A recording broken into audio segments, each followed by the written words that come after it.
الحمد لله والصلاة والسلام على رسول الله وعلى آله وصحبه وسلم تسليما كثيرا.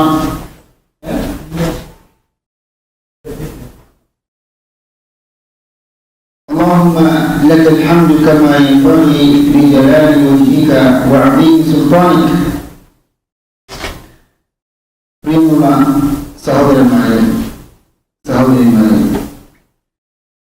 പണ്ഡിതന്മാരെ, പ്രവർത്തകരെ, അസ്സലാമു അലൈക്കും വറഹ്മത്തുള്ളാഹി വബറകാതുഹു. അൽ-ഉസൂൽ തലാത്ത എന്ന മഹത്തായ ഗ്രന്ഥത്തിന്റെ 4ാമത്തെ ദർസാണ് ഇത്. ഇതിനു മുമ്പ് നാം 3 ദർസുകൾ കഴിഞ്ഞു. അൽ-ഉസൂൽ തലാത്ത ദർസ് ആരംഭിക്കുന്നത് ശൈഖുൽ ഇസ്ലാം മുഹമ്മദ് ഇബ്നു അബ്ദുൽ വഹാബിന്റെ ജീവിത ചരിത്രം കൊണ്ടാണ് നാം ആരംഭിച്ചത്. ആരാണ് ശൈഖുൽ ഇസ്ലാം മുഹമ്മദ് ഇബ്നു അബ്ദുൽ വഹാബ്? അദ്ദേഹത്തെ പറ്റിയുള്ള ചില ആരോപണങ്ങൾക്ക് മറുപടി കൊടുക്കുകയും ചെയ്യും.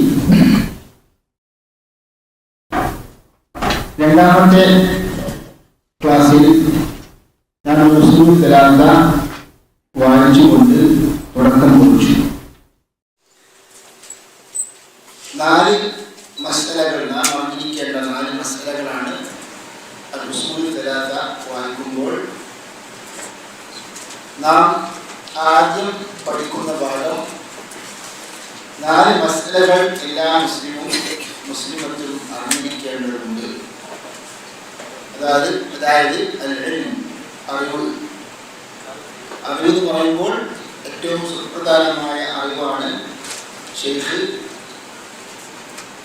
ഉദ്ദേശിച്ചത്. അല്ലാഹുവിനെ കുറിച്ചും പ്രവാചകനെ കുറിച്ചും ദീനിനെ കുറിച്ചുമെല്ലാം ഉള്ള ദൃഢമായ അറിവാണ് അവിടെ ഉദ്ദേശിച്ചത്. അതേപോലെ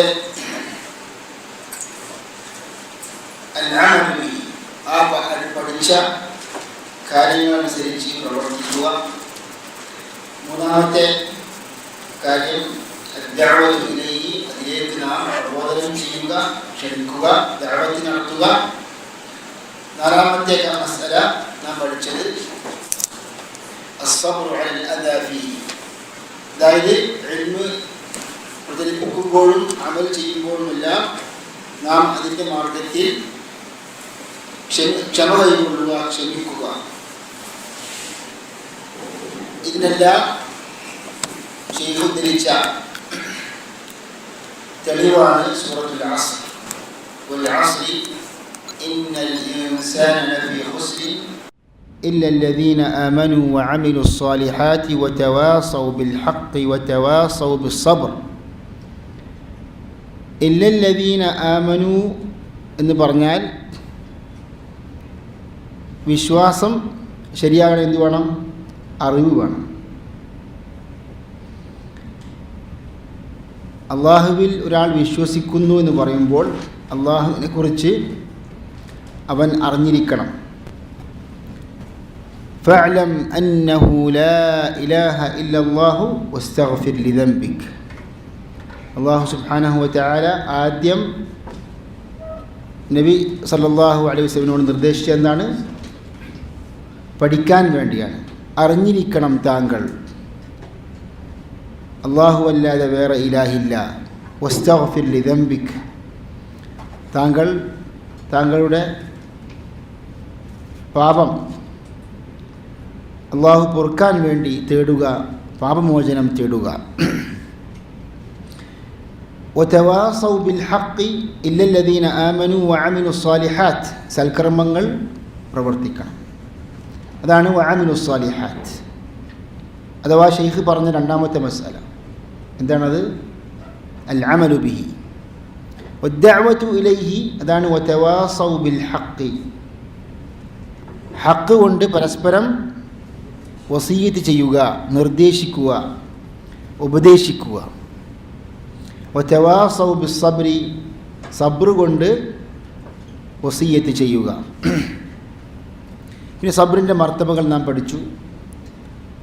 അതിന് ശേഷമാണ് നമ്മൾ കഴിഞ്ഞ ക്ലാസ്സിൽ ഒരുമിച്ച് കൂടിയത്. കഴിഞ്ഞ ക്ലാസ്സിൽ പഠിച്ചത് 3 മസ്അലകളാണ്. അഥവാ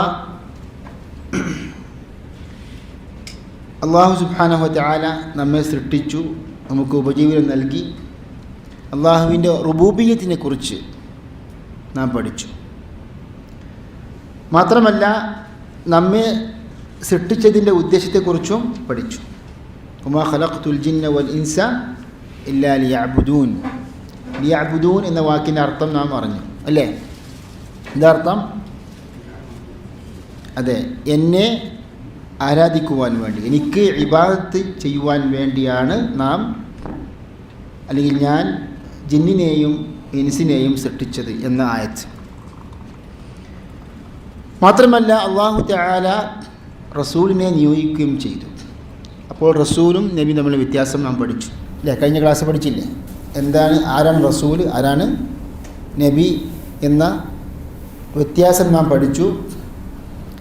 അഥവാ ഒരു റസൂലാകണമെങ്കിൽ പുതിയ ശരീഅത്ത് കൊണ്ടുവരണം എന്നില്ല, ആ ഷർത്ത് ഇല്ല എന്നും നാം പഠിച്ചു. കഴിഞ്ഞ ക്ലാസ്സിൽ നാം സൂചിപ്പിച്ചതാണ്. അപ്പോൾ കഴിഞ്ഞ ക്ലാസ്സിൽ നാം ചർച്ച ചെയ്തത് എത്ര മസ്അലയാണ്? 3 മസ്അലകൾ. ഒന്നെന്താണ്? റുബൂബിയ്യത്ത്, സൃഷ്ടിപ്പിൻ്റെ ഉദ്ദേശം, പ്രവാചകത്വത്തെക്കുറിച്ചുള്ള സൂചന. രണ്ടാമത്തെ മസ്അല എന്താണ്? അന്നല്ലാഹ ലാ യർദാ അൻ യുശ്റക മഅഹു അഹദുൻ. അള്ളാഹുവിനെ കൂടെ ഇബാദത്തിൽ പങ്കു ചേർക്കപ്പെടുന്നത് അള്ളാഹു ഒരിക്കലും തൃപ്തിപ്പെടുന്നില്ല. വഅന്നൽ മസാജിദ ലില്ലാഹി ഫലാ തദ്ഉ മഅല്ലാഹി അഹദ എന്ന ആയത്താണ് ഷെയ്ഖ് ഇനി തെളിവ് തേച്ചത്. മൂന്നാമത്തെ മസല എന്താണ്? അന്ന മൻ അതാഅ റസൂല വഹദ അല്ലാഹ ലാ യജൂസു ലഹു മുവാലാതു മൻ ഹാദ്ദ അല്ലാഹ വറസൂലഹു. അഥവാ അള്ളാഹുവിനെയും റസൂലിനെയും, അഥവാ റസൂലിനെ വല്ലവനും അനുസരിച്ചുവെങ്കിൽ, അള്ളാഹുവിനെ ഏകനാക്കി മുവഹിദായി കഴിഞ്ഞാൽ അയാൾക്കൊരിക്കലും ഇസ്ലാമിക ശത്രുക്കളെ, അള്ളാഹുവിൻ്റെയും റസൂലിൻ്റെയും ശത്രുക്കളെ സ്നേഹിക്കാനോ അവരുമായി മൈത്രിയം പുലർത്താനോ പാടില്ല.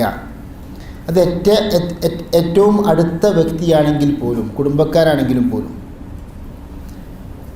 ഇപ്പം മാതാപിതാക്കൾ അവിശ്വാസികളാണെങ്കിൽ, ബഹുദൈവ വിശ്വാസികളാണെങ്കിൽ എന്തായിരിക്കണം നാം സ്വീകരിക്കേണ്ട നിലപാട്? മതപരമായ നിലക്ക് നമുക്ക് അവരെ സ്നേഹിക്കാനോ അവർ നമ്മുടെ മിത്രങ്ങളാണെന്ന് കരുതാനോ പറ്റിയില്ല. മനസ്സിലായല്ലോ? പക്ഷേ ഭൗതികമായ രീതിയിൽ അവർ മാതാപിതാക്കൾ എന്ന നിലക്ക് അവരോട് അവരെ സ്നേഹിക്കുകയും അവർക്ക് നല്ല ഉപകാരങ്ങൾ ചെയ്തു കൊടുക്കുകയും ഒക്കെ ചെയ്യേണ്ട ബാധ്യത മകനുണ്ട്. وإن جاهداك على أن تشرك بي ما ليس لك به علم فلا تطعهما. ശിർക്ക് ചെയ്യാൻ അവർ താങ്കളെ പ്രേരിപ്പിച്ചാൽ, പരിശ്രമിച്ചാൽ അവരൊരിക്കലും താങ്കൾ അനുസരിക്കരുത്. വസാഹിബുഹുമാ ഫിദ്ദുനിയ മഅറൂഫ. എന്നാൽ ദുനിയാവിൽ അവരുമായി നല്ല നിലക്ക് കൂട്ടുകൂടണം. അവിടെ ബിർറുൽ വാലിദൈൻ വേണം, താഅത്തുൽ വാലിദൈൻ, നല്ല നല്ല കാര്യങ്ങൾ, ഉപകാരപ്രദമായ കാര്യങ്ങൾ ഒരു മാതാപിതാക്കൾ എന്ന നിലക്ക് നല്ല രീതിയിൽ അവരുമായി പെരുമാറണം എന്ന് ഖുർആൻ നിർദ്ദേശിക്കുന്നു.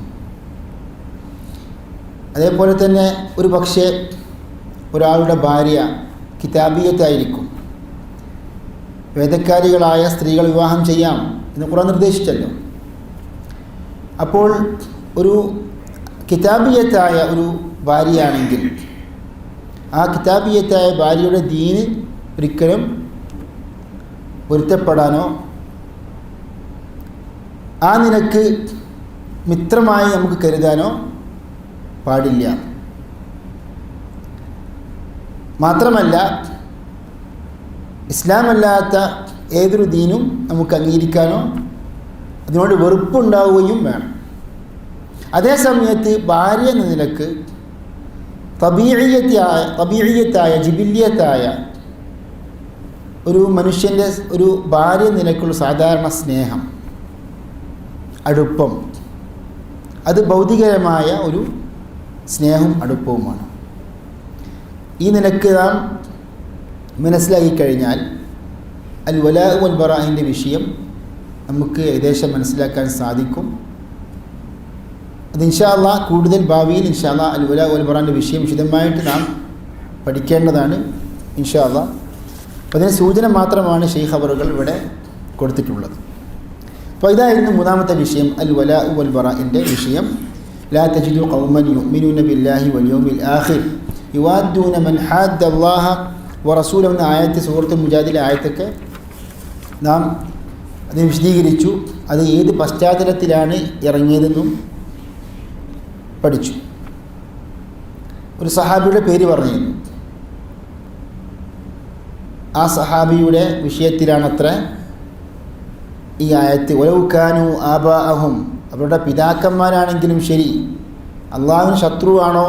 ഒരിക്കലും ആ ശത്രുവോട് നമുക്ക് സ്നേഹമുണ്ടാകാൻ പാടില്ല, നമ്മുടെ മിത്രമാണെന്ന് കരുതാൻ പാടില്ല. ഏത് സഹാബിയാണത്? Abu Ubaida. അതെ, Abu Ubaida Amir bin Abdullahi bin Jarrah റളിയല്ലാഹു അൻഹു, അഹദുൽ മുബശ്ശിരീന ബിൽ ജന്ന. അപ്പോൾ ഇതായിരുന്നു കഴിഞ്ഞ ക്ലാസ്സിൽ നാം പഠിച്ചതിൻ്റെ ചുരുക്കം. നമ്മൾ ഓരോ ക്ലാസ്സും ഓർമ്മിപ്പിക്കും, ഓരോ ക്ലാസ്സിലും മുമ്പ് പഠിച്ച കാര്യങ്ങളൊക്കെ ഓർമ്മിപ്പിക്കും. ഇന്ന് നാം പഠിക്കാൻ പോകുന്നത് അൽ ഉസൂൽ സലാസയിലേക്ക് പ്രവേശിക്കാൻ പോവുകയാണ്. അതിനു മുമ്പ് ഷെയ്ഖ് നൽകിയ വേറെ റിസാലയാണ്. അതായത് നാം പറഞ്ഞു അൽ ഉസൂൽ സലാസയ്ക്ക് മുമ്പ് എത്ര റിസാലകൾ ഈ ഗ്രന്ഥത്തിലുണ്ട്? 3 റിസാലകൾ.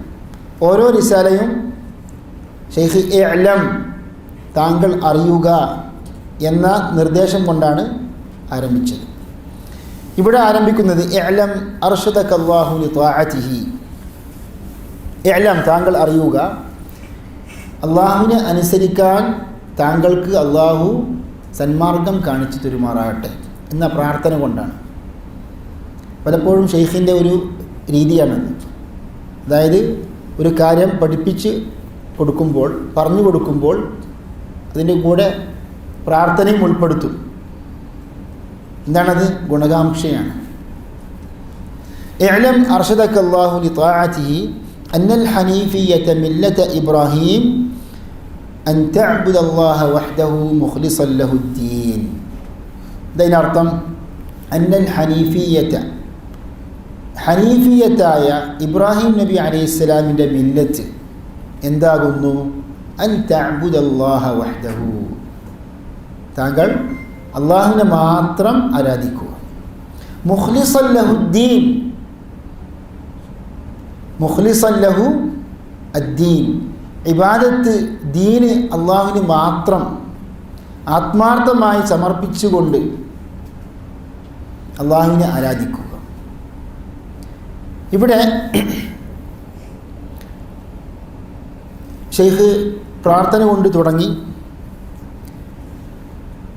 അൻ തഅ്ബുദ അല്ലാഹ വഹ്ദഹു മുഖ്ലിസൻ ലഹുദ്ദീൻ. ഹനീഫിയത്തിൻ്റെ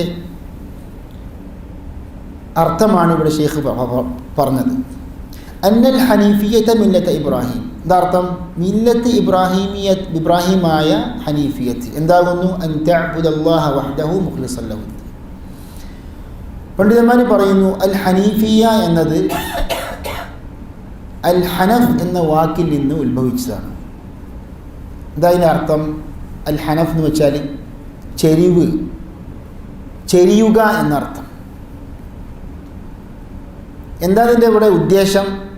ഷിർക്കിൽ നിന്ന്, വഴികേടിൽ നിന്ന് ചെരിഞ്ഞുകൊണ്ട് ചൊവ്വായ പാതയിലേക്ക് നാം എത്തിച്ചേരുക എന്നാണത് ഹനീഫിയത്തിൻ്റെ അർത്ഥം. നമ്മൾ പലപ്പോഴും കേൾക്കാറുണ്ട്, വായിക്കാറുണ്ട്. ഇന്ന ഇബ്രാഹീമ കാന ഉമ്മതൻ ഖാനിതൻ ലില്ലാഹി ഹനീഫ. ഇബ്രാഹിം നബി അലൈഹിസ്സലാം ഹനീഫായിരുന്നു. അപ്പോൾ ഇതിൻ്റെ അർത്ഥം എന്താണ്?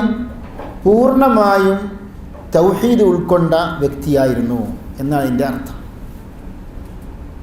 അതായത് ഷിർക്കിൽ നിന്ന് തൗഹീദിനെ ബാധിക്കുന്ന എല്ലാ തിന്മകളിൽ നിന്നും പൂർണ്ണമായും പിന്തിരിഞ്ഞുകൊണ്ട് തൗഹീദിലേക്ക് ചാഞ്ഞവനാണ്, എത്തിച്ചേർന്നവനാണ്. അതാണ് അതിൻ്റെ അർത്ഥം. ഭാഷാർത്ഥവും അതിൻ്റെ ശർഈയായ അർത്ഥം എന്തുണ്ട്? ബന്ധമുണ്ട്.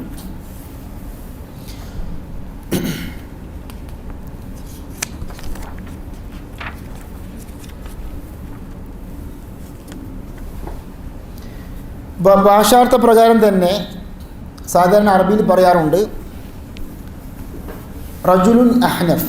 അതായത് കാലിന് ചെരിവുണ്ടെങ്കിൽ, അർത്ഥത്തിൽ ചെരിവുണ്ടെങ്കിൽ, വളവുണ്ടെങ്കിൽ, കാലിന് വളവുണ്ടെങ്കിൽ എന്താ അറബി പറയുക? അഹ്നഫ് എന്ന് പറയും.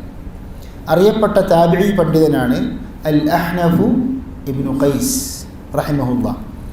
അദ്ദേഹം ഹിജ്റ 67 മരണപ്പെട്ട പ്രശസ്ത താബിഈ പണ്ഡിതനാണ്. റസൂൽ സല്ലല്ലാഹു അലൈഹി വസല്ലം കാലഘട്ടത്തിൽ തന്നെ ജീവിച്ച ഒരു വ്യക്തിയായിരുന്നു. സഹനശീലത്തിൽ അൽ ഹിൽമിൽ അദ്ദേഹം ഒരു ഉദാഹരണമായിരുന്നു, മാതൃകയായിരുന്നു എന്ന് ചരിത്ര പണ്ഡിതന്മാർ രേഖപ്പെടുത്തിയിട്ടുണ്ട്. അദ്ദേഹം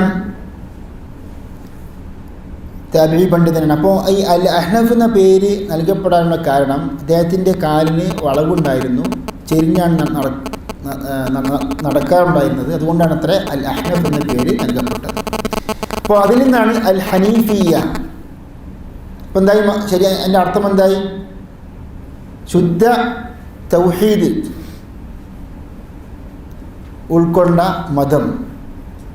ഉൾക്കൊള്ളുന്ന മതം എന്നർത്ഥം.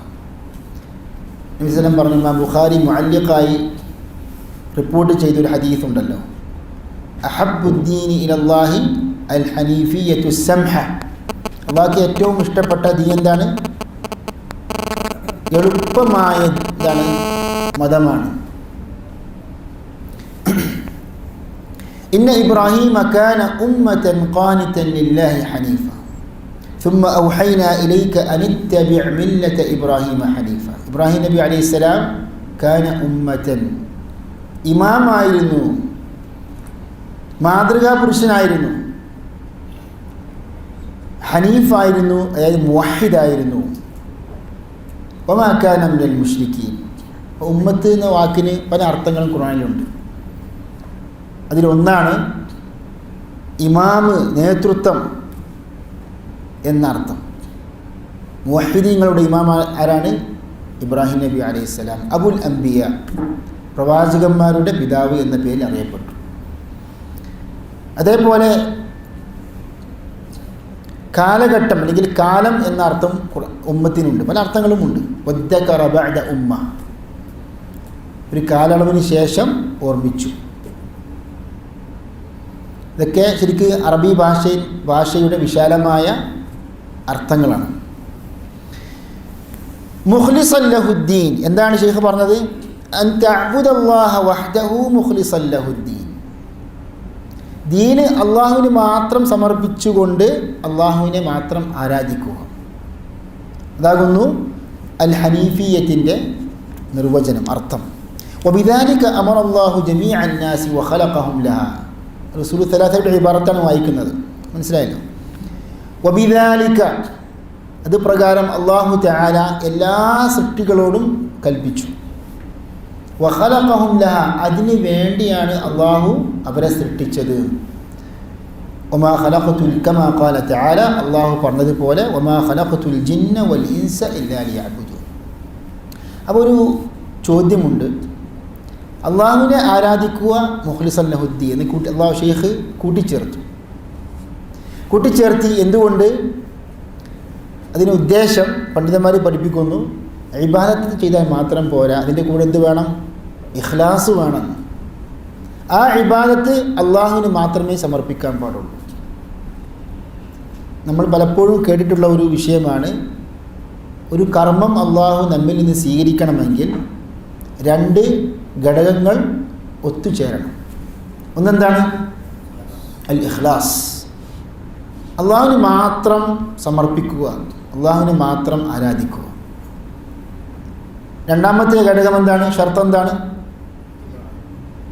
അൽ മുതാബഅ അല്ലെങ്കിൽ മുവാഫഖത്തു ശർഅ്. റസൂൽ സ്വല്ലല്ലാഹു അലൈഹി വസല്ലം പഠിപ്പിച്ച ശരീഅത്ത് അനുസരിച്ചായിരിക്കണം നാം പ്രവർത്തിക്കേണ്ടത്. ഇതിന് തെളിവായിട്ട് പല പണ്ഡിതന്മാർ പല ആയത്തുകളും ധരിക്കാറുണ്ട്.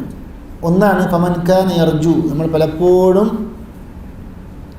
എല്ലാ വെള്ളിയാഴ്ചയും ഓതാറുള്ള സൂറത്ത് എന്താണ്? സൂറത്തുൽ കഹ്ഫിൻ്റെ അവസാനത്തെ ആയത്ത് എന്താണ്? അവസാനത്തെ ഭാഗം ഫമൻ കാന യർജു ലിഖാഅ റബ്ബിഹി ഫൽയഅമൽ അമലൻ സാലിഹൻ വലാ യുശ്രിക് ബിഇബാദത്തി റബ്ബിഹി അഹദ.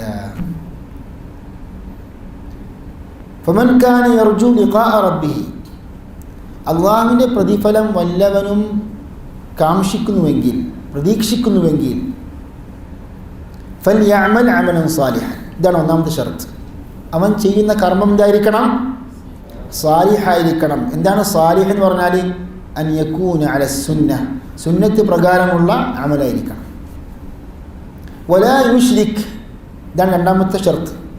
വലാ യുശ്രിക് ബിഇബാദത്തി റബ്ബിഹി അഹദ, അള്ളാഹുവിൽ പങ്കു ചേർക്കാൻ പാടില്ല. ഇമാം ഇബ്നു കസീർ റഹ്മഹുല്ലാഹ് തഫ്സീറിൽ പറഞ്ഞു,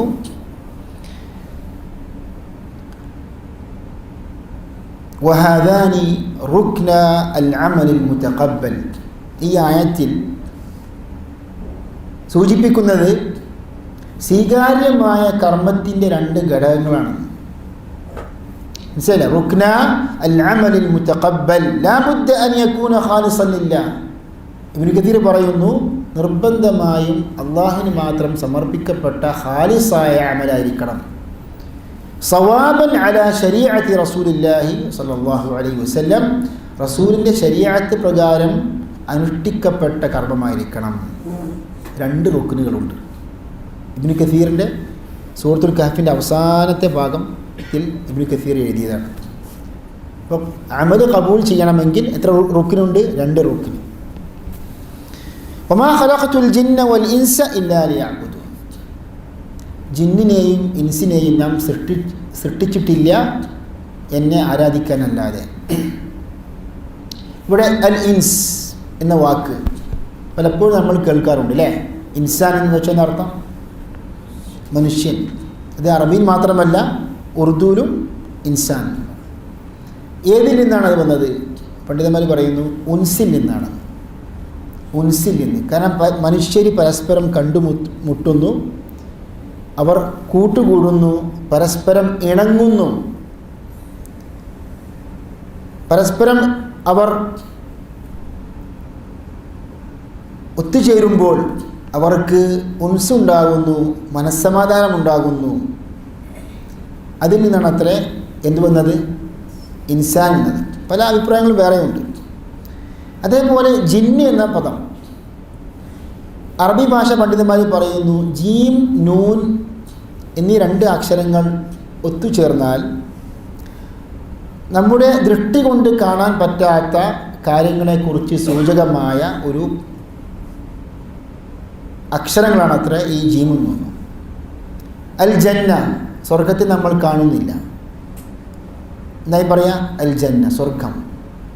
ജിന്ന്, നമ്മൾ കാണാത്ത അള്ളാഹുവിൻ്റെ ഈ ഭൂമിയിൽ വസിക്കുന്ന ഒരു സൃഷ്ടിയാണ്. അതേപോലെ തന്നെ ഗർഭാശയത്തിൽ അള്ളാഹു സൃഷ്ടിക്കുന്ന ശിശുവിനെക്കുറിച്ച് എന്ത് പറയുന്നു? അറബിയിൽ ജനീൻ എന്ന് പറയുന്നു. ബുദ്ധി മറഞ്ഞ ആളെക്കുറിച്ച് എന്ന് പറഞ്ഞു മജ്നൂൻ.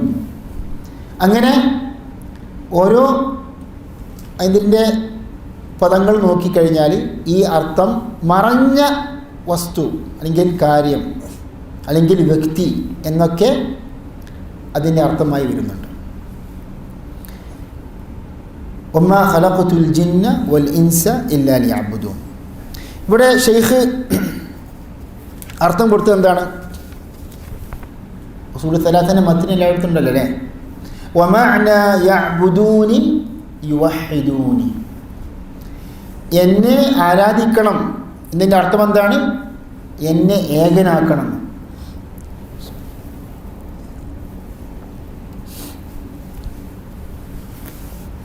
എന്നെ ആരാധിക്കണം, ഇല്ലാ ലിയഅ്ബുദൂനി എന്നതിൻ്റെ അർത്ഥം എന്താണ്? ഇല്ലാ ലിയുവഹിദൂനി, എന്നെ ഏകനാക്കണം. ഈ അർത്ഥം എങ്ങനെയാണ് വന്നത്? കാരണം ഏകനാക്കുക എന്നതും ആരാധിക്കുക എന്നതും ഭാഷാപരമായി നോക്കുകയാണെങ്കിൽ ഒന്നല്ലല്ലോ. ഒന്നാമതായി പറയാനുള്ളത്, ഈ അർത്ഥം ഷെയ്ഖിൻ്റെ വകയല്ല, മറിച്ച് സലഫുകളിൽ നിന്ന് ഇബ്നു അബ്ബാസ് റളിയല്ലാഹു അൻഹു പോലെയുള്ള സഹാബത്തുകളിൽ നിന്ന് ഉദ്ധരിക്കപ്പെട്ട തഫ്സീറുകൾ പ്രകാരമാണ് ഷെയ്ഖ് ഇവിടെ എഴുതിയിട്ടുള്ളത്. അതായത് സൂറത്തുൽ ബഖറയിലെ ആദ്യത്തെ കൽപ്പന എന്താണ്? നിങ്ങൾ അള്ളാഹുവിനെ മാത്രം ആരാധിക്കണമെന്നാണ്. യാ അയ്യുഹന്നാസു ഉഅ്ബുദു റബ്ബക്കും അല്ലദീ ഖലഖക്കും വല്ലദീന മിൻ ഖബ്ലിക്കും ലഅല്ലക്കും തത്തഖൂൻ. അവിടെ ഇബ്നു അബ്ബാസ് റളിയല്ലാഹു അൻഹു കൊടുത്ത തഫ്സീർ എന്താണ്? വഹിദൂഹു, അള്ളാഹുവിനെ ഏകനാക്കുക എന്നാണ്. ഇമാം തബരി പോലത്തെ തഫ്സീർ പണ്ഡിതന്മാർ പഠിപ്പിക്കുന്നു, അതിൻ്റെ അർത്ഥം വല്ലദീ അറാദ ഇബ്നു അബ്ബാസിൻ ഇൻഷാ അല്ലാഹു ബിഖൗലിഹി ഫി തഅ്വീൽ ഖൗലിഹി ഉഅ്ബുദു റബ്ബക്കും, നിങ്ങൾ അള്ളാഹുവിനെ, നിങ്ങളുടെ നാഥനെ, റബ്ബിനെ നിങ്ങൾ ആരാധിക്കണം എന്ന ആയത്തിന് ഇബ്നു അബ്ബാസിൻ്റെ കൊടുത്ത വ്യാഖ്യാനം വഹിദൂഹു, നിങ്ങൾ അള്ളാഹുവിനെ ഏകനാക്കണം. ഇമാം തബരി പറയുന്നു വഹിദൂഹു ഐ അഫ്രിദു ത്വാഅത വൽ ഇബാദത ലിറബ്ബിക്കും ദൂന സായിരി ഖൽഖിഹി, അനുസരണയും ഇബാദത്തും ആരാധനയും നിങ്ങളുടെ റബ്ബിന് മാത്രം, സൃഷ്ടികൾക്ക് വകവച്ച് കൊടുക്കാതെ പൂർണ്ണമായും നിങ്ങൾ അള്ളാഹുവിന് സമർപ്പിച്ചുകൊണ്ട് ഏകനാക്കുക. അപ്പം ഏകനാക്കുക എന്ന് പറയുമ്പോൾ എന്താ അർത്ഥം? അള്ളാഹുവിനെ മാത്രം ആരാധിച്ചുകൊണ്ട് ഏകനാക്കുക. അപ്പോൾ മനസ്സിലായല്ലോ. അപ്പോൾ ഇത് സലഫുകളിൽ നിന്ന് കിട്ടിയ തഫ്സീറാണ്. അതിൻ്റെ അർത്ഥവും പ്രഗത്ഭരായ പണ്ഡിതന്മാർ, ഇമാമിങ്ങൾ, ഇമാം തബരി പോലുള്ള ഇമാമിങ്ങളൊക്കെ പഠിപ്പിച്ചു. ഇനി ഷെയ്ഖ് പ്രധാനപ്പെട്ട ഒരു വിഷയത്തിലേക്കാണ് പ്രവേശിക്കുന്നത്. വഅഅ്ളമു മാ അമറ അല്ലാഹു ബിഹി അത്തൗഹീദ്. ഷെയ്ഖ് മുഹമ്മദ് പറയുന്നു, വഅഅ്ളമു, അല്ലാഹു സുബ്ഹാനഹു വതആല കൽപ്പിച്ച കാര്യത്തിൽ ഏറ്റവും മഹത്തായത് എന്താണ്? തൗഹീദാണ്. അല്ലാഹു പല കൽപ്പനകളും കൽപ്പിച്ചിട്ടുണ്ട്. ഖുർആനിൽ കൽപ്പനകൾ, വിലക്കുകൾ ഉള്ള ഒരു ഗ്രന്ഥമാണല്ലോ. ആ കൽപ്പനകളിൽ ഏറ്റവും മഹത്തായ പ്രധാനപ്പെട്ട കൽപ്പന എന്താണ്? തൗഹീദാണ്. വഅഅ്ളമു മാ അമറ അല്ലാഹു ബിഹി തൗഹീദ് വഹുവ ഇഫ്റാദുല്ലാഹി ബിൽ ഇബാദ. എന്ന തൗഹീദിൻ്റെ അർത്ഥം ആരാധന അള്ളാഹുവിന് മാത്രം സമർപ്പിച്ചുകൊണ്ട് അള്ളാഹുവിനെ ഏകനാക്കുക. ഇഫ്റാദുല്ലാഹി ബിൽ ഇബാദത്ത്. ഷെയ്ഖ് ഇബ്നു ഉസൈമീൻ റഹ്മത്തുള്ളാഹി പോലെ പണ്ഡിതന്മാരൊക്കെ പറയുന്നുണ്ട്, ഇതിവിടെ ഷെയ്ഖ് തൗഹീദുൽ ഉലൂഹിയ്യൻ്റെ നിർവചനമാണ് ഇവിടെ കൊടുത്തിട്ടുള്ളത്. എന്തുകൊണ്ടാണ്? തൗഹീദുൽ ഉലൂഹിയയിലാണ് പ്രവാചകന്മാരും പ്രവാചകന്മാരുടെ അനുയായികളും തമ്മിൽ ഉണ്ടായിരുന്ന തർക്കം. മനസ്സിലായില്ലേ? റുബൂബിയത്തിൽ തർക്കമില്ലായിരുന്നു, റുബൂബിയത്തിൽ തർക്കമില്ലായിരുന്നു. എന്നാൽ ഈ തൗഹീദ് ഇവിടെ ഈ നിർവചനം കൊടുക്കാനുള്ള കാരണം തൗഹീദിൻ്റെ വിശാലമായ അർത്ഥം നിർവചനം എന്ന നിലക്കല്ല, മറിച്ച് തൗഹീദുൽ ഉലൂഹിയ്യൻ്റെ നിർവചനമാണ്. അപ്പോൾ ഇവിടെ എന്താണ് ഇതിൻ്റെ തെളിവ്? ഷെയ്ഖ് ഒരു കാര്യം പറഞ്ഞു. എന്താണ്? അല്ലാഹു സുബ്ഹാനഹു വതആല കൽപ്പിച്ച കാര്യങ്ങളിൽ ഏറ്റവും മഹത്തായത് തൗഹീദാകുന്നു. എന്നിട്ട് ഒരു ആയത്ത് ധരിക്കുന്നുണ്ട്, വഅബ്ദുല്ലാഹ വലാ തുശ്രികൂ ബിഹി ഷൈആ.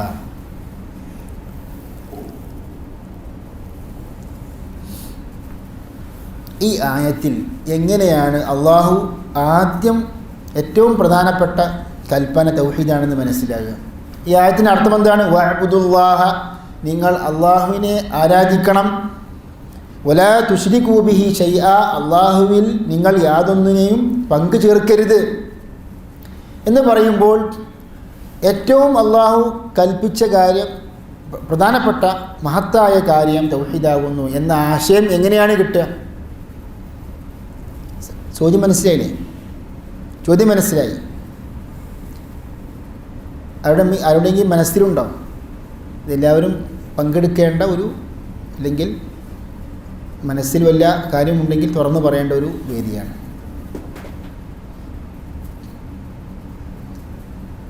ഷെയ്ഖ് ഈ ആയത്തിന് കൊടുത്തത് തെളിവായിട്ടാണ്. അദ്ദേഹം ഒരു കാര്യം പറഞ്ഞു, അതിന് തെളിവായിട്ട് ഈ ആയത്തും കൊടുത്തു.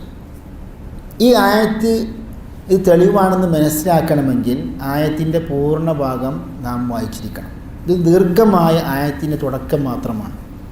വഅബ്ദുല്ലാഹ വലാ തുശ്രികൂ ബിഹി ഷൈഅ, നിങ്ങൾ അള്ളാഹുവിനെ ആരാധിക്കണം, ശിർക്ക് ചെയ്യരുത്. എന്നതിന് ശേഷം വബിൽ വാലിദൈനി ഇഹ്സാന, എന്താർത്ഥം? നിങ്ങൾ മാതാപിതാക്കളോട് ഇഹ്സാൻ ചെയ്യണം, നല്ല രീതിയിൽ നിങ്ങൾ പെരുമാറണം, പ്രവർത്തിക്കണം. വബിദിൽ ഖുർബ, കുടുംബക്കാരോട്. അത് നിർദ്ദേശങ്ങളാണ്. പണ്ഡിതന്മാർ ഈ ആയത്തിന് നൽകിയ പേരെന്താ അറിയും? ആയത്തുൽ ഹുഖൂഖ്, ആയത്തുൽ ഹുഖൂഖിൽ അശറ, 10 അവകാശങ്ങൾ, ഹക്കുകൾ പരാമർശിക്കപ്പെട്ട ആയത്താണ്. ആയത്തുൽ ഹുഖൂഖാണ്, അവകാശങ്ങൾ, അള്ളാഹുവിന് കൊടുക്കേണ്ട അവകാശം, കടമ, സൃഷ്ടികൾക്ക് നാം നൽകേണ്ട കടമകളുടെ ആയത്താണ്. വഅബ്ദുല്ലാഹ വലാ തുശ്രികൂ ബിഹി ഷൈഅ. എത്ര കടമകളുണ്ട് ഇതിൽ? 10 ഹുഖൂഖുകളുണ്ട്. ഒന്ന്, അള്ളാഹുവിന് മാത്രം ഇബാദത്ത് ചെയ്യുക, ശിർക്ക് ചെയ്യാതിരിക്കുക. വബിൽ വാലിദൈനി ഇഹ്സാന, മാതാപിതാക്കളോട് നല്ല രീതിയിൽ പെരുമാറുക. വബിദിൽ ഖുർബ, കുടുംബക്കാരോടും. കുടുംബക്കാരെന്ന് പറയുമ്പോൾ ഉപ്പ മുഖേനയും ഉമ്മ മുഖേനയും ഉണ്ടാകുന്ന കുടുംബ ബന്ധങ്ങൾ. ഉമ്മ എന്ന് പറയുമ്പം അമ്മാവന്മാർ, ഉമ്മയുടെ സഹോദരിമാർ. അതേപോലെ ഉപ്പ എന്ന് പറയുമ്പോൾ ഉപ്പാൻ്റെ സഹോദരന്മാർ, സഹോദരിമാർ, അവരുടെ മക്കൾ എല്ലാം കുടുംബക്കാരാണ്. വബിദിൽ ഖുർബ എന്താണ്? വലിയതാമ, യത്തീം മക്കളോട് എന്താണ്? കടമയുണ്ട്, അവർക്ക് നൽകേണ്ട വാത്സല്യം, സ്നേഹം. വലിയതാമ വൽ മസാക്കീൻ, അതേപോലെ പാവപ്പെട്ടവർ. എന്താണ് മിസ്കീനും ഫഖീർ തമ്മിൽ വ്യത്യാസം? ചർച്ചയാണ്. അതിൽ പ്രബലമായ വീക്ഷണം, ഫഖീർ എന്ന് വെച്ചാൽ യാതൊരു ഗതിയുമില്ലാത്ത, നിവൃത്തിയില്ലാത്ത പാവപ്പെട്ടവർക്കാണ് എന്ത് പറയുക? ഫഖീർ എന്ന് പറയുക. അന്നന്നത്തെ അന്നമുണ്ടെങ്കിൽ, കൂത്തുള്ള, ആഹാരമുള്ള, ജീവിക്കാൻ വകയുള്ള പാവപ്പെട്ടവനോ മിസ്കീൻ എന്ന് പറയും. ഒരു ഹദീസിലുണ്ട്, ഒരു പ്രാർത്ഥനയാണ്, അല്ലാഹുമ്മ അഹ്യിനി മിസ്കീനൻ വ അമിത്നി മിസ്കീനൻ വഹ്ശുർനി ഫീ സുംറത്തിൽ മസാക്കീൻ. ഈ ഹദീസ് ഷെയ്ഖ് അൽബാനി അത് സഹീഹാണെന്ന് പറഞ്ഞു. നബി സല്ലല്ലാഹു ഒരിക്കലും അല്ലാഹുമ്മ അഹ്യിനി ഫഖീറ എന്ന് പ്രാർത്ഥിച്ചിട്ടില്ല. അല്ലാഹുമ്മ ഇന്നി അഊദു ബിക മിനൽ ഫഖർ എന്നാണ് പറഞ്ഞത്. അപ്പോൾ എന്തായി അർത്ഥം? ഫഖർ എന്ന് പറഞ്ഞാൽ ദാരിദ്ര്യം, അതിൽ നിന്ന് നബി സല്ലല്ലാഹു ശരണം തേടിയിട്ടുണ്ട്. പക്ഷേ അല്ലാഹുമ്മ ജഅൽ റിസ്ഖ ആല മുഹമ്മദിൻ ഖൂത, മുഹമ്മദ് നബിയുടെ റിസ്ക്, ഉപജീവനം ഖൂത്തായിരിക്കണം റബ്ബേ എന്ന് പ്രാർത്ഥിച്ചിട്ടുണ്ട്. അന്നത്തെ ഭക്ഷണം, ആഹാരം, ജീവിക്കാനുള്ള വക. ഇതാണ് മിസ്കീനും ഫഖീർ തമ്മിലുള്ള വ്യത്യാസം, പ്രബലമായ വീക്ഷണപ്രകാരം. വൽ മസാക്കീൻ വൽ ജാരി ദിൽ ഖുർബ, കുടുംബക്കാരായ അയൽവാസികൾ. വൽ ജാരി ദിൽ ഖുർബ, അല്ലെങ്കിൽ വൽ ജാരിൽ ജുനുബ്, കുടുംബക്കാരല്ലാത്ത അന്യരായ അയൽവാസികൾ. വൽ ജാരി ദിൽ ഖുർബ വൽ ജാരിൽ ജുനുബി വസ്സാഹിബി ബിൽ ജംബ്. എന്താ അതിൻ്റെ അർത്ഥം? ഭാര്യയാണ് എന്ന, കൂട്ടുകാരൻ എന്നതിൻ്റെ അർത്ഥം ഭാര്യയാണ് എന്നൊരു അഭിപ്രായം. അതല്ല, യാത്രയിൽ നമ്മോട് കൂടെ യാത്ര ചെയ്യുന്ന കൂട്ടുകാരൻ അർത്ഥവും ഉണ്ട്. എല്ലാ കൂട്ടുകാരും അതിൽ പെട്ടു എന്നും പണ്ഡിതന്മാർ പഠിപ്പിക്കും. ഏതായാലും നമ്മുടെ കൂട്ടുകാരോട് നമുക്ക് എന്തുണ്ട്? അവകാശമുണ്ട്, കടമയുണ്ട്. വസ്സാഹിബി ബിൽ ജംബി വബിനി സബീൽ, വഴിപോക്കരോട് നാം നല്ല രീതിയിൽ പെരുമാറണം, അവർക്ക് കൊടുക്കേണ്ട ബാധ്യതകൾ.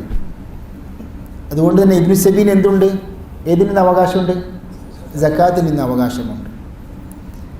വമാ മലക്കത്ത് ഐമാനുക്കും, അതേപോലെ അവസാനത്തെ 10ാമത്തെ കടമ ആരോടാണ്? അടിമകളോട്. ഇപ്പോൾ അടിമകൾ നമ്മൾ കാണാറില്ല, അതുകൊണ്ട് അതിനെക്കുറിച്ച് നമുക്ക് കൂടുതൽ വിശദീകരിക്കേണ്ട ആവശ്യമില്ല. ഏതായാലും പറഞ്ഞു വരുന്നത്, ഈ 10 കടമകളിൽ അള്ളാഹു ആദ്യം എടുത്തു പറഞ്ഞത് എന്താണ്? വഅബ്ദുല്ലാഹ വലാ തുശ്രികൂ ബിഹി ശൈഅ. അതുകൊണ്ടാണ് ശൈഖ് പറഞ്ഞത് അള്ളാഹു സുബ്ഹാനഹു വ തആല കൽപ്പിച്ചതിൽ, നിർദ്ദേശിച്ചതിൽ ഏറ്റവും മഹത്തായത് എന്താണ്? തൗഹീദാണെന്ന്. അപ്പോൾ മനസ്സിലായില്ലേ? വഅഅ്ളമു ദംബി, ശൈഖ് പറയുന്നു, വഅഅ്ളമു മാ നഹാ അൻഹു, അള്ളാഹു വിലക്കിയതിൽ ഏറ്റവും ഗൗരവമേറിയത് എന്താണ്? ശിർക്കാണ്. അശ്ശിർക്കു വഹുവ ദഅവതു ഗൈരിഹി മഅഹു, അള്ളാഹുവിനോടൊപ്പം അള്ളാഹു അല്ലാത്തവരെ വിളിക്കുക, പ്രാർത്ഥിക്കുക. ഇതാണ് ഷിർക്കിൻ്റെ നിർവചനം. എന്നതിന് തെളിവ്? അബ്ദുല്ലാഹി മസ്ഊദ് റളിയല്ലാഹു അൻഹു ഒരിക്കൽ ചോദിച്ചു നബിയോട്, അയ്യു ദംബി അഅ്ളമു ഇൻദല്ലാഹ്, അള്ളാഹുവിൻ്റെ അടുക്കൽ ഏറ്റവും ഗൗരവമേറിയ പാപം എന്താണ് റസൂലെ ചോദിച്ചു.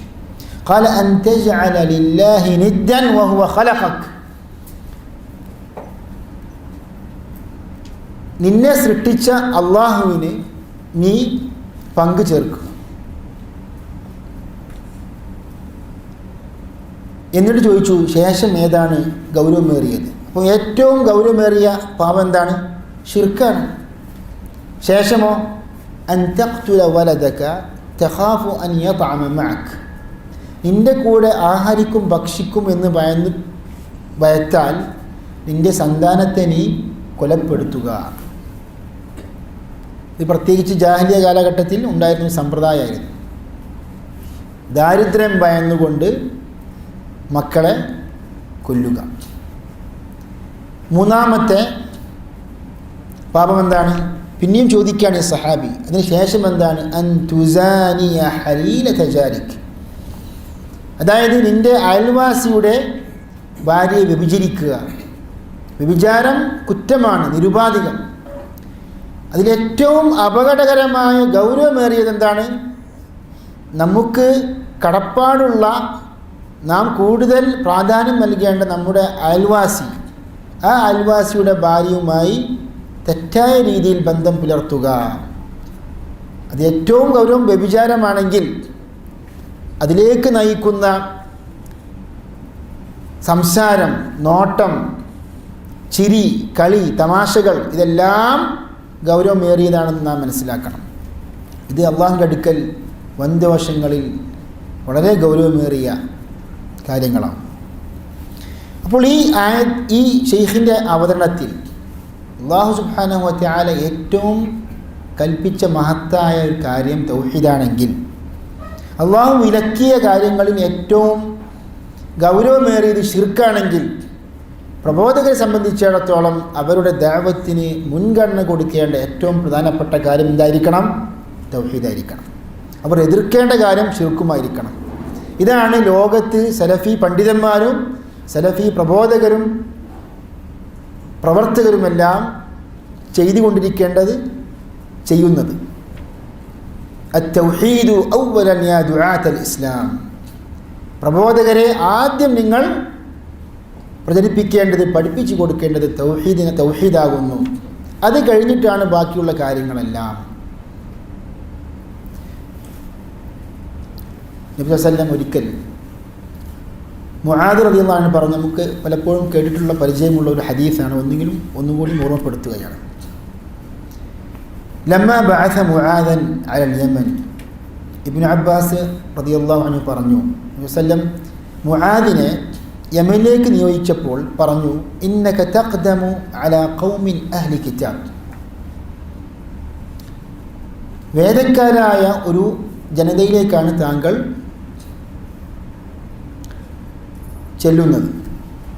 ഫലിയകുൻ അവ്വല മാ തദ്ഊഹും ഇലൈഹി ഇബാദത്തുല്ലാഹ്, ആദ്യം അവരെ താങ്കൾ ക്ഷണിക്കേണ്ടത് അള്ളാഹുവിനെ മാത്രം ആരാധിക്കുന്നതിലേക്കാണ്. വേറെ റിവായത്തിൽ ഇലാ അൻ യുവഹിദുല്ലാഹ്, അള്ളാഹുവിനെ ഏകനാക്കുന്നതിലേക്കാണ് നീ ക്ഷണിക്കേണ്ടത്. ഇതാണ് നമ്മുടെ തെളിവ്. തൗഹീദിനാണ് ഏറ്റവും കൂടുതൽ മുൻഗണന കൊടുക്കേണ്ടത് പ്രബോധനത്തിൽ. ഇവിടെ ഒരു ഭാഷാപരമായ ഒരു ഫായിദ പറയാണ്. ഇന്നക തഖ്ദമു എന്നാണ് വായിക്കേണ്ടത്, തഖ്ദുമു എന്നാണ് വായിക്കേണ്ടത്. ക്ഷീണം പറയാൻ വേണ്ടിയിട്ട്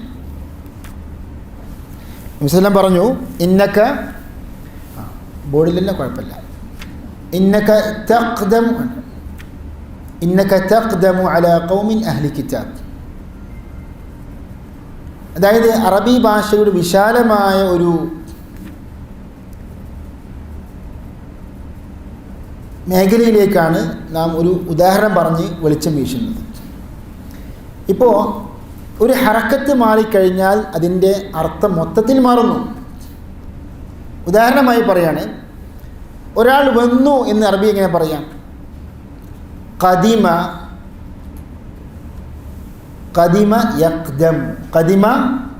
യഖ്ദമു, ഒരാൾ വന്നു. യഖ്ദമു അതിൻ്റെ വർത്തമാനകാല ക്രിയയാണ്. ഖുദൂമൻ, ഖദിമ കണ്ടോ, ഖദിമ എന്ന് പറഞ്ഞാൽ അർത്ഥമാണ് വന്നു. ഇനി അതിനെ ദാലിന് ദമ്മ് കൊടുക്കുക, ഖദുമ യഖ്ദുമു. ഇതിന് അർത്ഥം എന്തായി? പഴകി, ഒരു കാര്യം പഴകി. യഖ്ദുമു ഖിദമൻ, പഴഞ്ചനായി, പഴകിപ്പോയി, അർത്ഥം മാറി.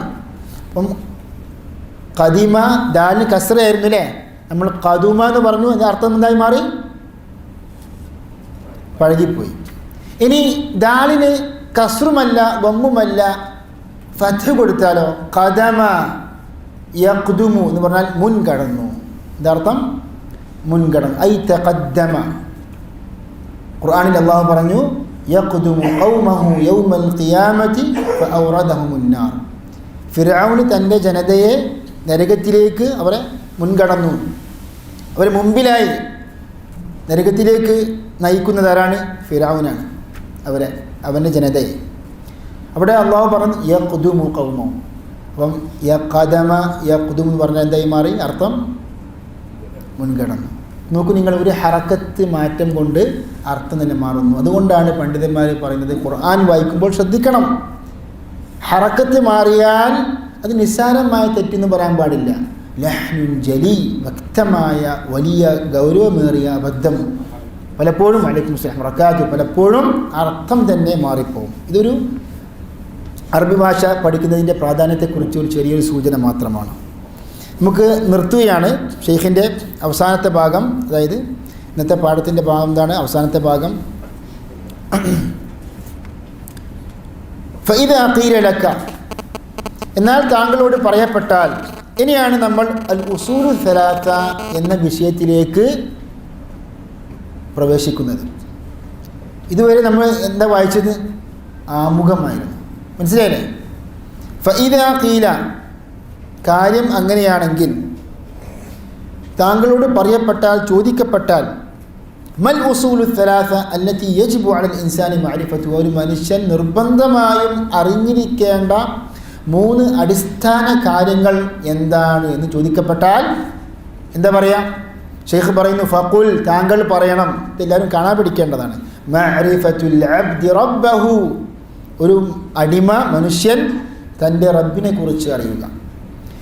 വദീനഹു, ദീനിനെ കുറിച്ച് അറിയുക. വനബിയഹു മുഹമ്മദൻ സല്ലല്ലാഹു അലൈഹി വസല്ലം, നബിയെക്കുറിച്ച് അറിയുക. ഈ 3 അടിസ്ഥാന കാര്യങ്ങൾ എന്ന് പറയുമ്പോൾ ഈ 3 കാര്യങ്ങളെക്കുറിച്ചാണ് ഒരു മനുഷ്യൻ മരിച്ചതിന് ശേഷം ഖബറിൽ ചോദ്യം ചെയ്യപ്പെടുക. ആദ്യത്തെ ക്ലാസ്സിൽ പറഞ്ഞതാണ് അല്ലേ? അൽ മുൻകറു വൻ നക്കീർ എന്ന 2 മലക്കുകൾ ചോദ്യം ചെയ്യുന്നു, ഇരുത്തുന്നു അവരെ, ആ മനുഷ്യനെ. എന്നിട്ട് ചോദിക്കുന്നു, മൻ റബ്ബുക മാ ദീനുക മൻ ഹാദ റജുൽ അല്ലദീ ബുഇസ ഫീകും എന്നൊക്കെ ചോദിക്കും. ചില ദുർബലമായ സ്വീകാര്യമല്ലാത്ത റിവായത്തുകളിൽ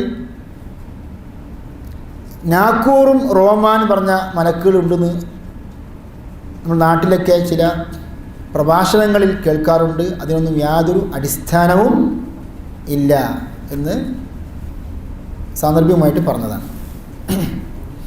അപ്പോൾ എന്താണ് ഈ അൽ-ഉസൂലു സലാസ? അള്ളാഹുവിനെ കുറിച്ചും ദീനിനെ കുറിച്ചും നബിയെക്കുറിച്ചുമെല്ലാം അറിയുക. ഇനി ഓരോ അസ്ലും ഓരോ കാര്യവും നമ്മൾ വിശദമായിട്ട് പഠിക്കുകയാണ് ഇൻഷാ അല്ലാഹ്. ഇന്ന് നമ്മൾ വായിക്കുന്നത് ഒന്നാമത്തെ അസ്ലാണ്, അസ്ലുൽ അവ്വൽ. ഒന്നാമത്തെ അസ്ൽ, അസ്ലിൻ്റെ ബഹുവചനം എന്താണ്? ഉസൂൽ. മഅരിഫത്തുർ റബ്ബാണ്. ഫഇദാ ഖീല ലക മർ റബ്ബുക, ഇനി താങ്കളോട് പറയപ്പെട്ടാൽ ആരാണ് താങ്കളുടെ നാഥൻ? ഇവിടെ നാം ശ്രദ്ധിക്കേണ്ടത്, നമ്മുടെ സുഹൃത്തുക്കളായ പണ്ഡിതന്മാരും ശ്രദ്ധിക്കേണ്ടതാണ്. ഷെയ്ഖ് ഇവിടെ പറയുന്നു മൽ ഉസൂലു സലാസ, അല്ലേ? എന്താണ് ഈ 3 അസ്ലുകൾ? പലപ്പോഴും പലരും ഇപ്പോൾ ഈ ആധുനിക കാലഘട്ടത്തിൽ ഈ മാ എന്ത് എന്ന പദത്തിന് ശേഷം ഹിയ ഹുവ ചേർക്കാറുണ്ട്. ഇപ്പോൾ മാഹിയൽ ഉസൂലു സലാസ, മാഹുവ സബബു കഥ. അറബി ഭാഷാ നിയമപ്രകാരം തെറ്റാണത്. മനസ്സിലായില്ല? ഉദാഹരണമായിട്ട് മാ സബബു ഹാദ, ഇതിൻ്റെ കാരണം എന്താണെന്ന് ചോദിക്കുന്നതിന് പകരം കുട്ടികൾക്കൊക്കെ ഉസ്താദുമാർ എഴുതി കൊടുക്കും മദ്രസയിൽ മാ ഹുവ സബബു ഹാദ. തെറ്റാണ്. കാരണം ഹുവ എന്നത് ضمير ഫസ്ലാണ്. ضميറുൽ ഫസ്ലി ലാ ബുദ്ദ അൻ യഖഅ ബൈന മഅരിഫതൈൻ, 2 മഅരിഫത്തുകൾക്ക് ഇടയിലാണ് ഹുവ വരേണ്ടത്. മാ നക്കിറത്താണ്, അത് മഅരിഫത്ത് അല്ല. ഇത് പണ്ഡിതന്മാർക്ക് മാത്രം അറിഞ്ഞിരിക്കേണ്ട ഒരു കാര്യമാണ്.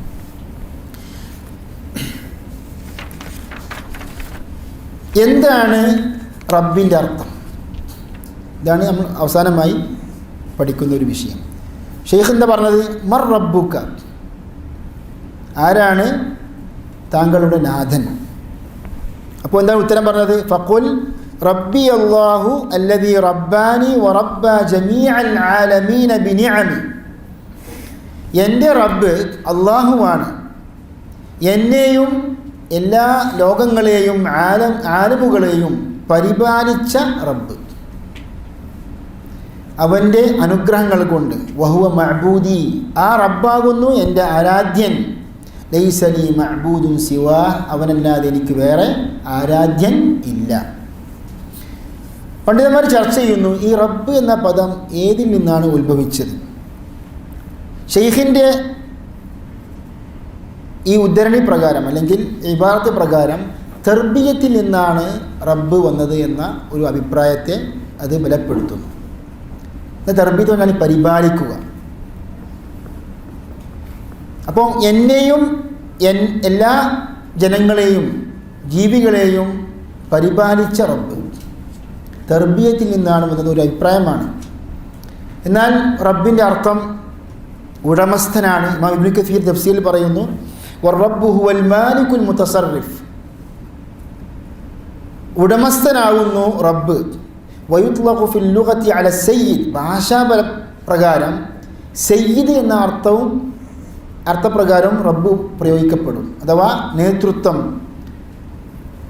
വഅലൽ മുതസർരിഫു ലിൽ ഇസ്ലാഹ്, പരിപാലകൻ എന്ന അർത്ഥത്തിലും റബ്ബ് വരും.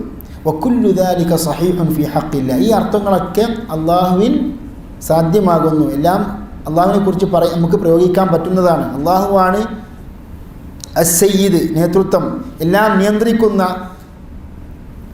പരിപാലകൻ, നാഥൻ എന്ന അർത്ഥങ്ങളൊക്കെ ശരിയാകുന്നു. വലാ യുസ്തഅമലു റബ്ബു ലിഗൈരില്ലാ, അർ റബ്ബ് എന്ന് അള്ളാഹുവിനല്ലാതെ ഉപയോഗിക്കാൻ പാടില്ല. മനസ്സിലായല്ലോ? ഇപ്പം റബ്ബുദ്ദാർ, റബ്ബുൽ ഉസ്ര എന്നൊക്കെ പറയാം. പക്ഷെ അർ റബ്ബ് എന്ന് പറയാൻ പാടുണ്ടോ? പറയാൻ പാടില്ല. ആരെക്കുറിച്ച്? അള്ളാഹു അല്ലാത്തവരെ കുറിച്ച്. ബൽ ബിൽ ഇദാഫതി, ഒരു വസ്തുവിലേക്ക് ചേർത്തുകൊണ്ട് പ്രയോഗിക്കാം. തഖൂൽ റബ്ബുദ്ദാർ, വീടുടമസ്ഥൻ. റബ്ബു കദ വഅമ്മ റബ്ബു ഫലാ യുഖാലു ഇല്ലാ ലില്ലാഹി അസ്സ വജൽ, അർ റബ്ബ് എന്ന് അള്ളാഹുവിനെ കുറിച്ച് മാത്രമേ പറയാൻ പാടുള്ളൂ.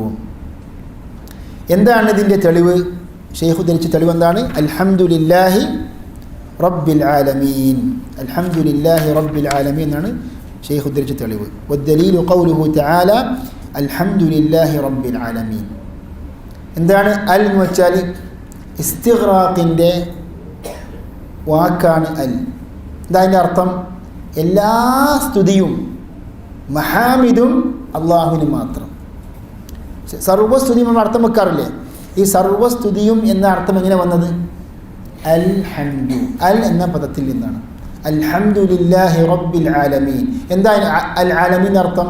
ലോകങ്ങളുടെ നാഥൻ എന്ന് പറയുമ്പോൾ എന്താണ് ലോകത്തിൻ്റെ അർത്ഥം? ഷെയ്ഖ് പറഞ്ഞു വകുല്ലു മൻ സിവല്ലാഹി ആലം, അള്ളാഹു അല്ലാത്തവരെല്ലാവരും എന്താണ്?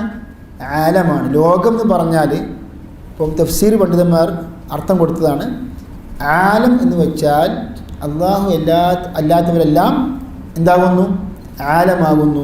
വ അന വാഹിദും മിൻ ദാലിക്കൽ ആലം, ആ ആലമിൽ ഒരുവനാകുന്നു ഞാൻ. എല്ലാവരുടെയും മഅബൂദ് അല്ലാഹു സുബ്ഹാനഹു വ തആല മാത്രമാകുന്നു. ഇവിടെ അൽഹംദിൻ്റെ അർത്ഥം നാം മുമ്പ് തഫ്സീർ ഇബ്നു കസീറൊക്കെ വിശദീകരിച്ചും പഠിച്ചാണ്, ഇതൊന്നും കൂടുതൽ വിശദീകരിക്കുന്നില്ല. ഇവിടെ അൽഹംദുലില്ലാഹി റബ്ബിൽ ആലമീൻ എന്ന് നമ്മൾ പലപ്പോഴും അൽഹംദുലില്ലാഹ് അള്ളാഹു നന്ദി പറഞ്ഞുകൊണ്ട് നാം അള്ളാഹുവിനെ സ്മരിക്കാറുണ്ട്. ഇപ്പോൾ ഒരു പ്രഭാഷണം തുടങ്ങുമ്പോൾ, അതേപോലെ തന്നെ ഭക്ഷണം കഴിച്ചതിന് ശേഷം, അങ്ങനെ പല സന്ദർഭങ്ങളിലും നമ്മൾ സ്മരിക്കാറുള്ള അല്ലെങ്കിൽ ഒരു ദിക്റാണ്. ഹദീസിൽ വന്നു, സഹീഹായ ഹദീസിൽ ഇബ്നു മാജയും തിർമിദിയൊക്കെ റിപ്പോർട്ട് ചെയ്ത ഹദീസിൽ അഅ്സമു അദ്ദിക്രി ലാ ഇലാഹ ഇല്ലല്ലാഹ്, ഏറ്റവും മഹത്തായ ദിക്ർ എന്താണ്? ലാ ഇലാഹ ഇല്ലല്ലാഹ്. വഅഅ്സമു الدعاء وأفضل الدعاء الحمد لله. أفضل الذكر لا إله إلا الله وأفضل الدعاء الحمد لله. ഏറ്റവും അഫ്ദലായ ഉത്കൃഷ്ടമായ പ്രാർത്ഥന എന്താകുന്നു? അൽഹംദുലില്ലാഹ് ആകുന്നു. ഇവിടെ ഒരു ഇഷ്കാല്, അൽഹംദുലില്ലാഹ് അർത്ഥം എന്താണ്? സർവസ്തുതിയും അള്ളാഹുവിന് മാത്രം. ഇതെങ്ങനെ പ്രാർത്ഥനയാകുന്നത്? അഫ്ദലു ദുആഇ അൽഹംദുലില്ലാഹ്, ഏറ്റവും മഹത്തായ പ്രാർത്ഥന അൽഹംദുലില്ലാഹ് ആണ്.